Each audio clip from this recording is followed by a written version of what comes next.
Okay. Okay. Welcome back to Nick Lenz's Comic Corner Classics as Non-Classics. This is episode number 1324, Doubleshot number 1218. I had to restart this one because I didn't have all the stuff I needed for this one. Okay, now I have two final trades this one. It took me a while to start this one, mainly because I had to do a little research exactly where the heck these characters ended up after the series ended. Because this is the last trade for it. We have Strikeforce, Volume 2, Fight Me! Yes, that's the series name of this trade. This book collects issues 6 to 9 and War of the Realms, Strikeforce, Dark Elf Realm. Yeah. Yeah, throw in a one-shot that was in the War of the Realms Strikeforce trade. Only because Blade's in it. Yes. Now, simply put, there's a couple different stories in this one. The first two stories continue from the last trade, where you have Strikeforce fighting Moonstone and the Ghost over body possession. I thought it was kind of weird. Also, the Vishanti involved here, and Moonstone herself is captured by the end of the two-parter. Ghost himself just gets away. He doesn't really get much punishment at all. And the last couple of issues deal with the Vishanti stuff, where they're with okay, and then they're basically dropped out with Deadpool. Yes, with frickin' Deadpool, because king of his own island to get monsters, so the Avengers finally find out about Strikeforce, what the heck they're up to, and then they figured, okay, I did a good job with Vishanti. You guys want to stay on full-time as a team? And they all say, nope. And then they all go their separate, yeah, Wiccan saying, I miss my man. And Jessica Drew, Spider-Woman, says, I want to go and snuggle my baby. That's what she does. And of course, Angela herself basically rides off of Blade someplace. So don't worry, Blade, you see him still currently in Avengers. As a matter of fact, he's actually in the current story arc where they're having a rematch with the Phoenix Force. But as for pretty much everybody else, Angela herself, since the series ended, she has completely disappeared from Marvel Comics. Yeah, I'm not kidding about that. The last issue of this book, that's her last appearance to date. Spider-Woman herself, you can still find her still regularly in the pages in her own solo title, while also occasionally appearing in the pages of Captain America. That's where you also can find the Winter Soldier. Yep, that's where you can find him. What about Wiccan? Well, he popped up in a few issues of Empire and basically married Hulkling at the end of that story, and that's it. I mean, that happened like roughly just a couple months ago. He's not popped up since his marriage to Hulkling. Yeah, he's done virtually nothing. Monica Rambeau. Another character was on virtually nothing since his book ended. Okay. Alright. What about Damien Hellstrom? Well, let's see. I think he's done nothing too. Yeah. So, in the case of overall this short-lived series, yeah, this is both trades for it. It's a good series. Yes. It is a good series. I like the idea of Strikeforce. I think it's definitely a good concept. It has the flavor I like from Seven Avengers, like I said before. And it was a good series. Just too bad it got canceled because of the pandemic. I know my friend Tivia, he was not reading the series at all. He was only... Because here's the thing. Issue 10, believe it or not, was supposed to be a tie-in to Empire, but got canceled because of the pandemic. Yep. So unlike, let's say, Valkyrie, or Jane Foster's Valkyrie, which lasted for 10 issues, this lasted for frickin' 9. Yes, 9 issues. For the final trade of this, I give this book roughly a 9.5 out of 10. Now, as of right now, of all the series get canceled last year due to the pandemic, this is, I believe, the third or fourth series. I think the fourth series I have fully reviewed that was canceled to the pandemic. I mean, the first one, I didn't really notice at the time until it was announced later on. The Amazing Mary Jane canceled at the second issues. Scream. I reviewed that. Both these two, 1 trade each. Jane Foster's Valkyrie, 10 issues, collected in 2 trades. And now, Strikeforce. Are any series bad? No. In the case of Scream, this was also canceled not just because of the pandemic, but because of low sales. That was mainly the reason for it. And this book, I think the sales were decent. Probably, that's just my theory. I don't think they were like low sale like it was for Scream. Though I think the reason why people weren't buying it, because even though, yes, Scream is not that big of a character, like let's say Venom is, I think the reason why, because the main character, the person who hosts Scream, is Addie, who is a Colin Bunn character. I think some people weren't buying because Colin Bunn wasn't writing the book. That's just my theory on that one. This book, I think the book did pretty solid for what it did.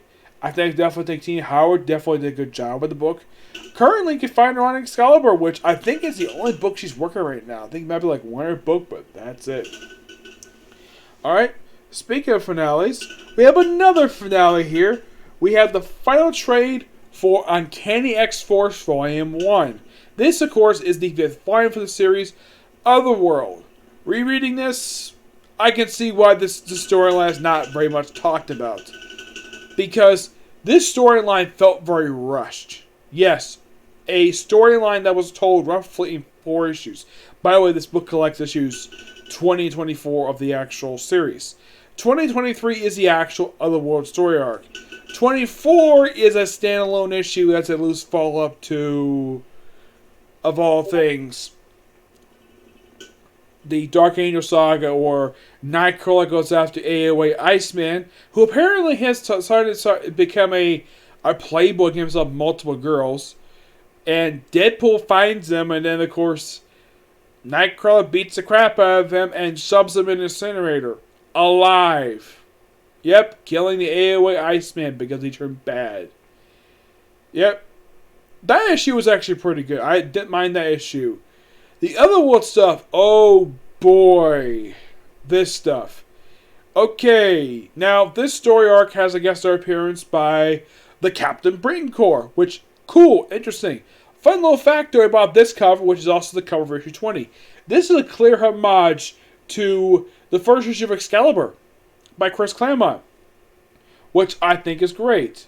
And it was thanks to this story arc that we got the return of all things, Megan, Brian's wife. Yeah, Brian Bardock.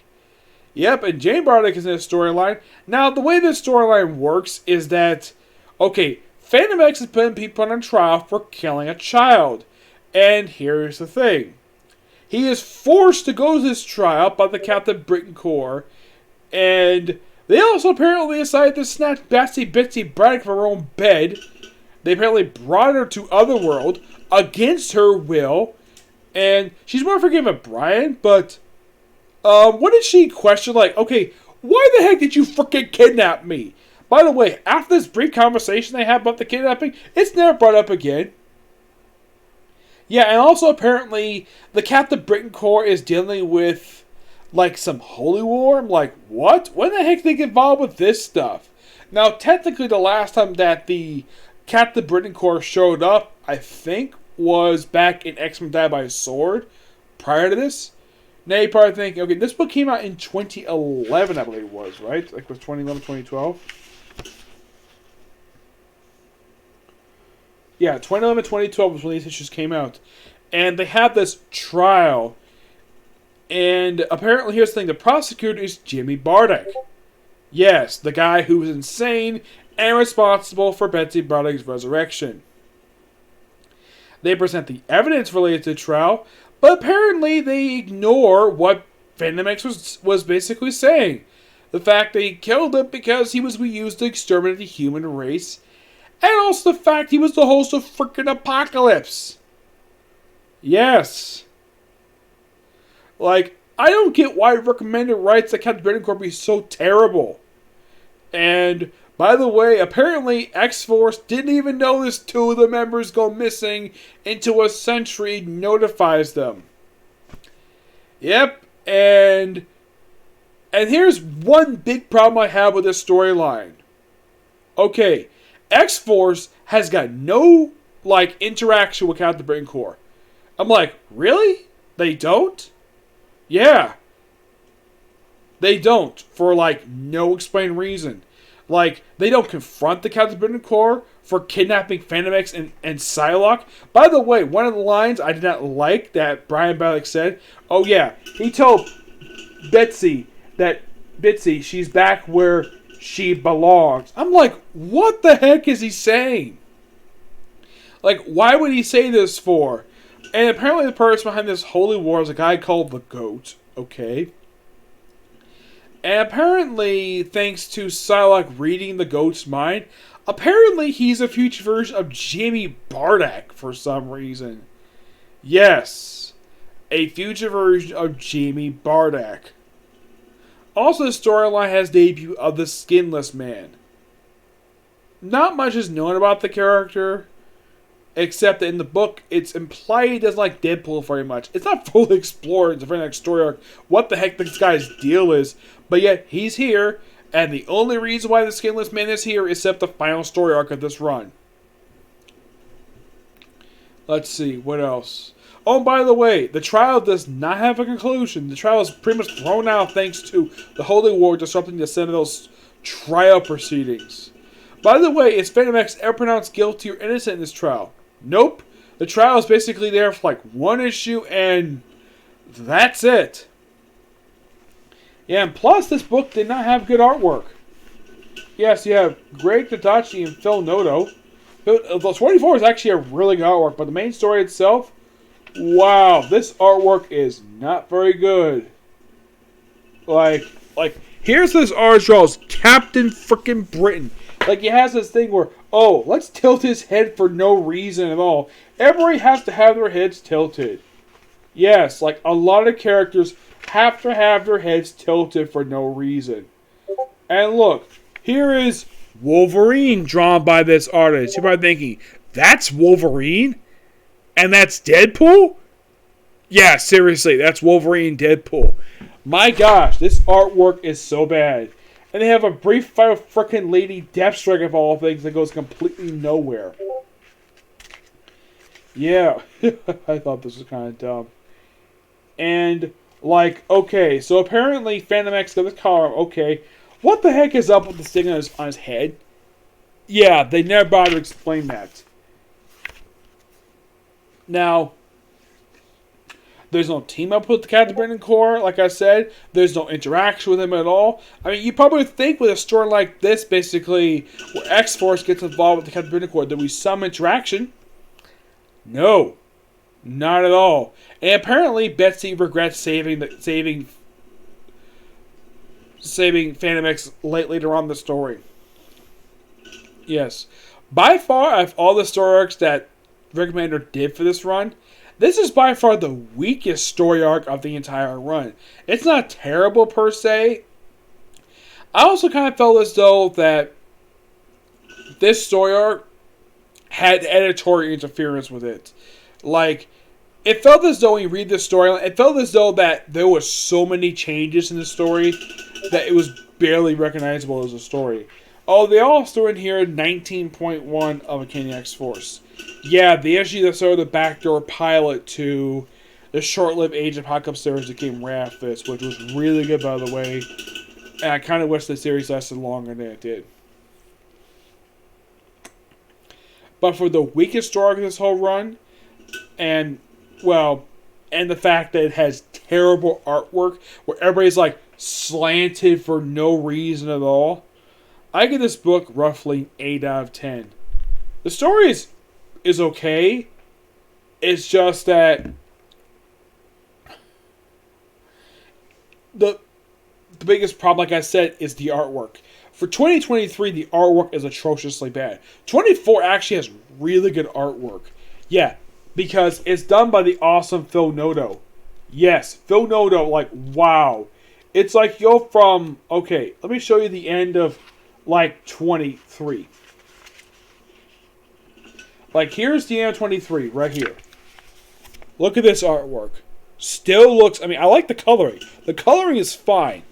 It just, I don't like the way, oh, let's have every character tilted for no reason at all. And this artwork is so bad. And then you come to Phil Noto's artwork, like, let's not show that one. Here we go. Wow, look at this. Much better artwork, a lot cleaner, and I love this artwork. Phil Noto is one really good artist. And there's a brief mention here about the trial, but it just brushed over in here. Yeah, I kind of wish for this arc for the Otherworld stuff, I kind of wish that Phil Noto was the artist for all these issues, because Phil Noto is a great artist. And I believe I've never actually met Phil Noto. I met Casey Jones, the artist, not the actual character. Yeah, he's actually a friend with Phil Noto. Even he agrees. The guy is like one really good artist. He's one of those artists that...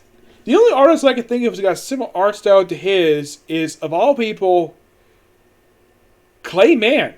Yeah, Clayman has got very similar art style to Phil Noto, and some people could mistake their artwork for each other, but at least that in the case of Phil Noto, he has a distinct style with him, unlike the case of Clayman.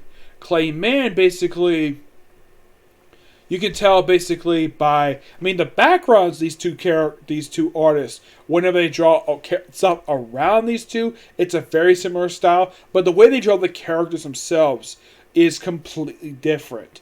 They have their unique styles, and as far as I can tell, aside from some backgrounds, there's not much, mostly like they're two different people, but yes. Now, in the case of this series, now, as my final thoughts of this run was good, with the exception of that story arc. The story was terrible. You started off with this, the Apocalypse Solution. This is where you started with. And this came right after the events of Second Coming. Yeah, believe it or not, these issues came out roughly 11 years ago. Yep. First you had the Apocalypse Solution. And then you had Deathlock Nation. Now, the thing with all these story arcs, they have really good artwork. And then you have the two-parter that is the Dark Angel Saga, which is simply put what Apocalypse was building up toward. And this storyline did bring back the Age Apocalypse characters and pretty much laid the groundwork for the ongoing series. And then you have Otherworld, which I've already talked about. And then you have finally the arc that comes right after this, Final Extinction, which continues some plot threads and building throughout the whole run. But simply put, with these two trades here, this is pretty much the end of an era for X-Force. Yeah.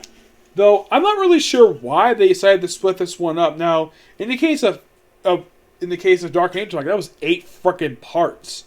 This here is 11. Yeah, this is 11 parts straight apart in 2 trades. At least this felt necessary to be 2 parts, because, okay, that's perfectly fine. But this right here, this had no reason to be 2 trades. You could just do 1 trade. Nope, you had to do frickin' 2. Yep. But if you're curious overall how many trades there are for Uncanny X-Force, the original collected trades, there is exactly 6 volumes of this stuff. Actually, more like 7. Yeah, there's 7 volumes of this stuff. And Rick Remender had always, if you read this whole run, you can definitely tell he plants seeds for later, and he builds up the stuff. Otherworld, I kind of felt as though he just had to do that. Though, like I said before, the story itself is not very good. Though the issue that came after that is much better than that. Though, you can also kind of see Otherworld is a tiny bit of a setup for Final Extinction. I think it's Execution, yeah, Final Execution. Yeah. But surprisingly, that's the end of the volume itself, because once this volume ended, the group disbanded. Because they probably figured out their job was done. Though some of the plot threads in this particular run will be later continued in the pages of Extermination. Yep. And Extermination, which would end the Age Apocalypse stuff for good, with the exception of the Secret War stuff. Yep. Yeah, that's kind of the strange thing, where, yeah, in the case of, it's Wolverine, basically, that follow up with at the end of this. Now, in the case of the rest of these characters, now, this book actually did get a relaunch. Yes, a relaunch, thanks to Marvel Now, which ended after 17 issues. I will discuss these trades, and how much of, almost the entire series is basically one story arc. Telling one story, because it's the return of a character who had not been seen at that point for about 2 years. Actually, more like 3 years. Yes. Now, when it comes to Rick Remender's work, this is by far one of his best series he's ever worked on. And it's a series people tend to think of when people think of Rick Remender. I mean, there are other ones. Yes, this basically would be up there in the top 5 people tend to think of when you think of Rick Remender. You want to think of other series? Venom, Secret Avengers, his run for the issues, starting with issue 22, wrapping up with 37. Well, people probably would think of Uncanny Avengers, the first 2 volumes of the series. The third volume he had nothing to do with. I mean, yeah, he did create the Uncanny Avengers. He did exactly had to do with the last volume of the series, which my local library, for some reason, didn't even have the last volume for some reason. I'm not really sure why. They just don't. I'm not really sure why. I'm trying to think. What other series people think of when thinking of Rick Remender? Oh, yes, his Captain America run. Yeah, run was actually really good. That, as soon as he left, Marvel just undid a lot of the stuff, basically, he did. I mean, yes, they did undo the whole thing of having Sharon Carter be an old lady. That, I think, people were happy with. People were not happy with the fact Marvel took away Sam Wilson being Captain America. Yeah, that was something he did, and they took it away from him. All because someone at Marvel didn't like the fact there were 2 Captain Americas. And yet it's okay to have 2 Spider-Man and 2 Hawkeyes. I make this argument all the time. How is it that having 2 Spider-Man, 2 Hawkeyes are okay, but not 2 Captain Americas or 2 Wolverines? Who knows the reason for it? Yeah. But all in all, in the case of Uncanny X-Force, good run. All story arcs are good, except for Otherworld, which, like I keep saying, is the weakest story arc of the whole run, and barely has a resolution. Oh, who kills Jane Bardock? Captain Britain. Yes, Brian Braddock kills his little brother. How? Snapping his neck. Oh, and here's something strange, though, about this. You see, Jane Bardock stayed dead for 7 years. Yes, 7 years this man remained dead. Until Tina Howard resurrected him in the pages of Excalibur, thanks to what Hickman was doing, basically having this thing called thing of resurrection protocols. All the mutants who died over the years have since been resurrected. With the exception of Destiny for some reason, despite the fact she was already alive. And yes, she's dead again. I don't know why. Okay, so that's it for this particular review. Stay tuned for my movie review. We're discussing the very first Sam Raimi Spider movie. This is going to be interesting to talk about, okay? See you next video. Bye.